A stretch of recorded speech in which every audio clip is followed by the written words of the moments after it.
पूरी खाली थी, मेरा पति साइड में था, एक इंसान है, उसने उसको गोली मार दी। यहाँ पे उसने बोला कि ये शायद मुस्लिम नहीं है, उसने उसको गोली मार दी। बांग्लादेश से लेकर के पश्चिम बंगाल तक और पश्चिम बंगाल से लेकर के जम्मू कश्मीर तक हिंदुस्तान और हिंदुओं के ऊपर इस्लामिक आतंकवाद के लगातार हमले बढ़ते जा रहे हैं। और इस कड़ी में पहलगाम से खबर आई है कि पिछले 5 वर्षों में पुलवामा के बाद का भारत पर सबसे बड़ा आतंकवादी हमला हुआ है।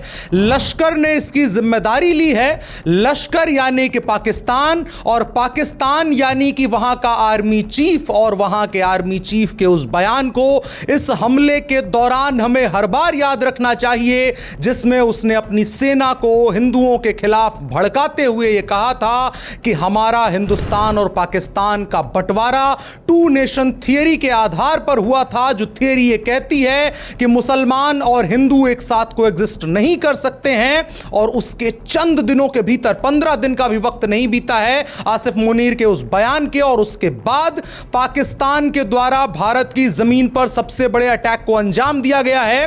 कंफर्म्ड न्यूज सोर्सेज ये कह रहे हैं कि 1 की हत्या हुई है और 6 लोगों की मृत्यु हुई है। जिस 1 की हत्या हुई है उसके विजुअल्स आप बगल में देख सकते हैं। पत्नी रो रही है, नवविवाहिता ये जोड़ा था और कश्मीर घूमने के लिए गया था और इनकी हत्या कर दी गई। हत्या कैसे की गई उसको भी ध्यान से देख लीजिए। हत्या करने से पहले उस व्यक्ति की पैंट उतारी गई, जांच किया गया कि क्या उस व्यक्ति का खतना हुआ है।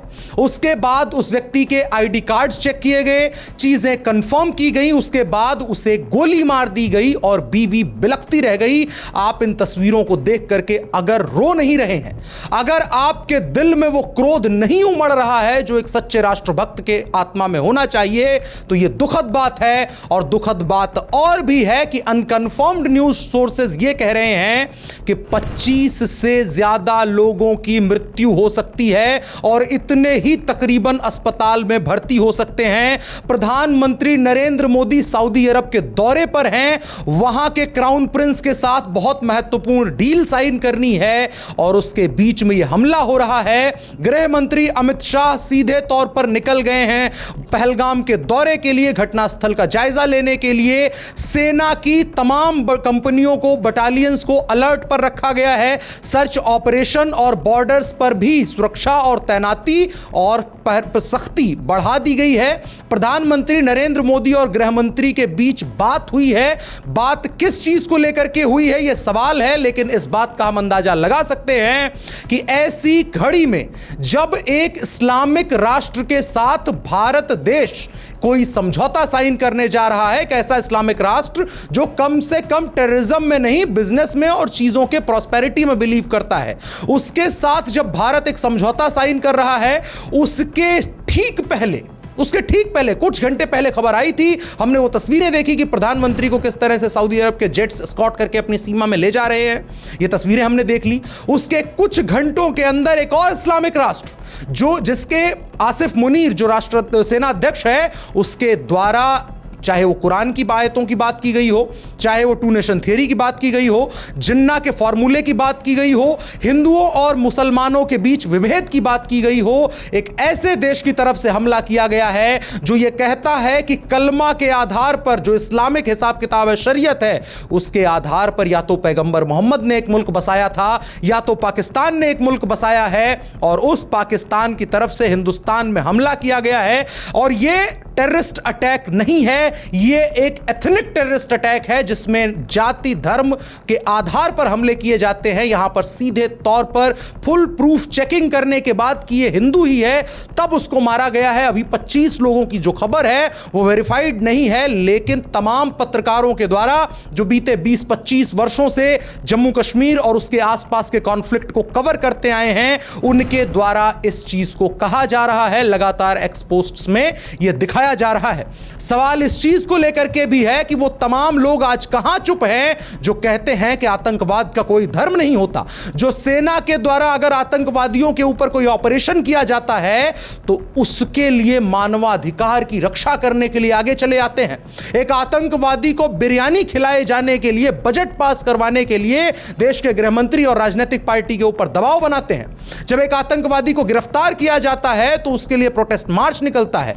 उस जम्मू कश्मीर के नाम पर जिन लोगों ने पूरे देश में दहशत फैला करके रखी थी, वो लोग आज कहां चुप हैं? वो लोग कहां चुप हैं जिन्होंने अगर कश्मीर में किसी आतंकवादी का सेना एनकाउंटर करती थी तो पूरे देश में प्रोटेस्ट का इंतजाम किया करते थे और कहते थे कि बहुत बड़े मानवाधिकार पर हमला हुआ है? वो लोग आज चुप हैं और हमेशा चुप रहेंगे। कभी उनके मुंह से आप नहीं सुन सकते हैं कि वो बताएं कि किस तरह से एक इस्लामिक राष्ट्र के द्वारा इस्लाम के नाम पर जम्मू कश्मीर के अंदर, जब आज की इंडियन गवर्नमेंट ट्राई कर रही है कि वहां पर एक शांति लाई जाए, वो टूरिस्ट कैपिटल इंडिया का बनाया जाए, इंडिया का सरमौर बने एक बार फिर से वो जम्मू कश्मीर, वहां पर हमला किया जा रहा है।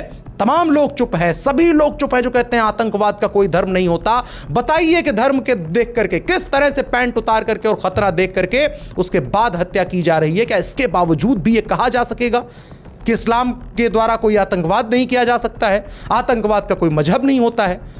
जिन लोगों ने 1990 की घटनाओं को और कश्मीरी हिंदुओं, कश्मीरी ब्राह्मणों के पलायन को सिरे से नकारने की कोशिश की थी और उसमें इस्लामिक आतंकवाद के शांत रहने के, इस्लामिक आतंकवाद के ना इन्वॉल्व होने की हिमाकत की थी, कश्मीर फाइल्स फिल्म का विरोध किया था, उन तमाम लोगों के लिए मैं कहता हूं, देखिए आपके लिए कश्मीर फाइल्स लाइव चल रही है। वहां पर उसी आधार पर हमले किए जा रहे हैं, एथनिक क्लींजिंग की जा रही है, जो कभी 1990s के टाइम में देखा गया था, जिसकी वजह से जम्मू कश्मीर में एक भी कश्मीरी पंडित या कश्मीरी हिंदू नहीं रह गया। आज फिर से वही चल रहा है, वही नंगा नाच हिंदुस्तान के सरमौर के ऊपर चल रहा है। यह सब कुछ पाकिस्तान परस्ती के साथ चल रहा है। जो खबरें आ रही हैं उसमें सीधे तौर पर गृह मंत्रालय अलर्ट पर है। गृह मंत्रालय के सामने कई तरह की चुनौतियां हैं। आपको नहीं भूलना चाहिए कि पश्चिम बंगाल में अभी चंद रोज पहले दंगा भड़काया गया है, हजारों लोगों की भीड़ वहां पर सड़कों पर उतरी और हिंदुओं की हत्या करी, पुलिस वालों पर हमला किया, बीएसएफ के ऊपर हमला किया और मुख्यमंत्री वहां की चुप रही। हमने पूर्व की वीडियोस में बताया कि किस तरह से आईएसआई के 3 अधिकारी बांग्लादेश आते हैं, ढाका में एक आतंकवादी संगठन के साथ मीटिंग होती है, उसके बाद उस आतंकवादी संगठन के कुछ लोग सीमा पार करके हिंदुस्तान पश्चिम बंगाल में आते हैं, मुर्शिदाबाद में आते हैं, वहां पर सेमिनार ओपनली करते हैं और लोगों को जिहाद के लिए भड़काते हैं, जिसके बाद यह घटना निकल के सामने आती है। आप कैसे भूल सकते हैं बांग्लादेश में उन हिंदुओं को आइडेंटिटी के आधार पर वहां की सेना के समर्थन, सरकार के समर्थन, पुलिस के समर्थन पर वहां की इस्लामिक आतंकवादी भीड़ ने किस तरह से मारा था? आज फिर से पाकिस्तान के द्वारा वही किया गया है। आपको नहीं भूलना चाहिए कि वहां के सेनाध्यक्ष के द्वारा क्या कहा गया था। वहां के सेनाध्यक्ष ने सीधे तौर पर यह हिंदुस्तान के मुसलमानों को चुनौती देते हुए कहा था कि 2 नेशन थियरी के आधार पर हमने एक देश तो बना लिया है, तुम दूसरा देश कब बनाने जा रहे हो? वक्फ का मामला आपको सामान्य लगता है? इतनी हजारों एकड़ की जमीनें हैं, इतनी बड़ी प्रॉपर्टी है, इतना बड़ा विवाद क्यों खड़ा हो गया है? क्यों देश जलाने को आमादा है? यह सब कुछ सामान्य नहीं है। यह सब कुछ उस इंटरनेशनल मुस्लिम ब्रदरहुड को और प्रमोट करने के लिए कि तुम एक फ्रंट पे लड़ाई करो, हम एक फ्रंट पे लड़ाई करेंगे। जनरल विपिन रावत की उन बातों को बिल्कुल नहीं भूलना चाहिए हमें। उन्होंने कहा था कि हिंदुस्तान 2.5 मोर्चे की लड़ाई के लिए तैयार नहीं है और 2.5 मोर्चे की लड़ाई हमारे सामने खड़ी है।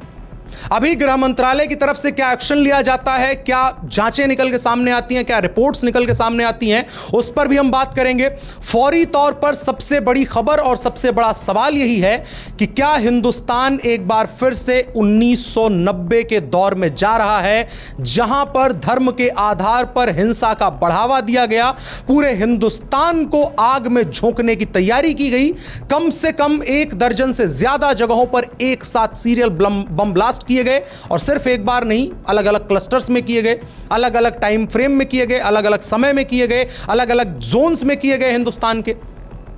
और आज के तारीख में जब वक्फ के ऊपर सरकार काम कर रही है, जिसमें जो एक है ना 2% मुसलमानों वाला ग्रुप, मैं सभी मुसलमानों पर सवाल नहीं खड़े कर रहा हूं सीधे तौर पर, लेकिन वो 2% जो इस 85-90% को भड़का करके सड़क पर ले आते हैं, उन तमाम 2% के लिंक पाकिस्तान से निकलेंगे।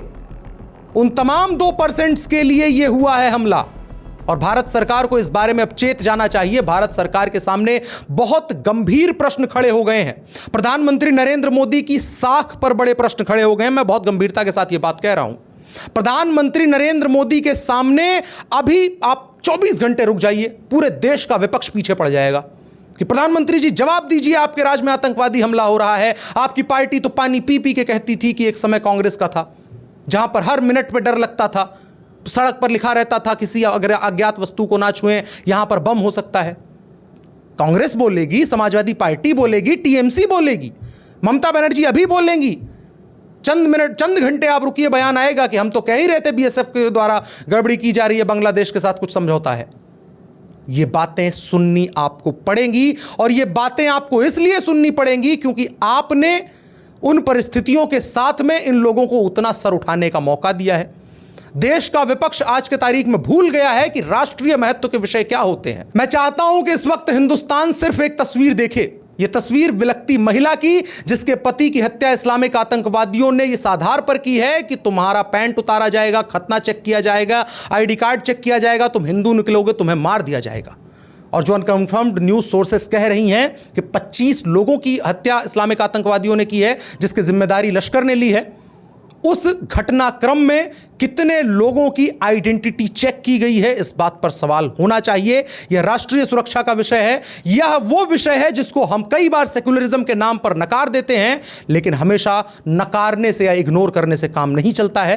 कुछ सत्य होते हैं जिनको आपको स्वीकार करना पड़ता है, उनकी तरफ नजर देखनी पड़ती है, उनकी तरफ आपको नजर लेकर के जानी पड़ती है। आज के तारीख में हिंदुस्तान पर लश्कर के द्वारा किया गया यह अटैक, पाकिस्तान के द्वारा समर्थन के द्वारा किया गया अटैक, यह सब कुछ उस चीज को दर्शाता है कि हिंदुस्तान एक बहुत बड़े खतरे की तरफ बढ़ रहा है। जितने स्ट्रांगली और बोल्डली नरेंद्र मोदी 3.0 फैसले लेने की कोशिश कर रहा है, उतनी स्ट्रांगली और बोल्डली सामने से रिएक्शन भी आ रहा है। आपने बंगाल देखा है, आपने पश्चिम बंगाल, बांग्लादेश और पश्चिम बंगाल देखा है, आपने जम्मू कश्मीर के अंदर अब देख लिया। अब हिंदुस्तान का कौन सा राज्य अगला होगा, यह भी हमें सोचना चाहिए।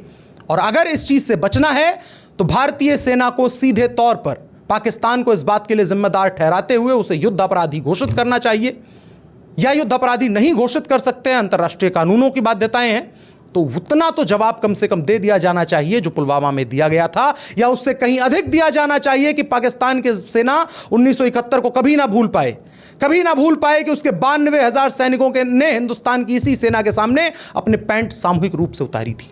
इस बात को दोबारा से सिखाने की ज़रूरत पाकिस्तान के उन कारिंदों को आ चुकी है जिनके दिमाग में इस बात की गलतफहमी हो चुकी है कि हम एक बार फिर से वो ग्रेटर पाकिस्तान की बात करेंगे, एक बार हम फिर से जिन्ना के 2 नेशन थियरी को प्रोपोगेट करके पूरे सब कॉन्टिनेंट में हम एक तरह की लड़ाई खड़ी कर सकते हैं। पाकिस्तान शायद कुछ डॉलर्स उसके पास बचे रह गए हों पिछली बाइडेन गवर्नमेंट के, उसको खर्च करवा देने की आवश्यकता है, और दोबारा से उसके हाथ में वो कटोरा थमा देने की आवश्यकता है जिसके लिए उस देश का निर्माण इन लोगों ने मुस्लिम शरिया के आधार पर किया था। इस बात की गंभीरता के साथ आवश्यकता है। गृह मंत्रालय के अंदर चर्चा चल रही है, गृह मंत्री अमित शाह का दौरा लगभग तय है।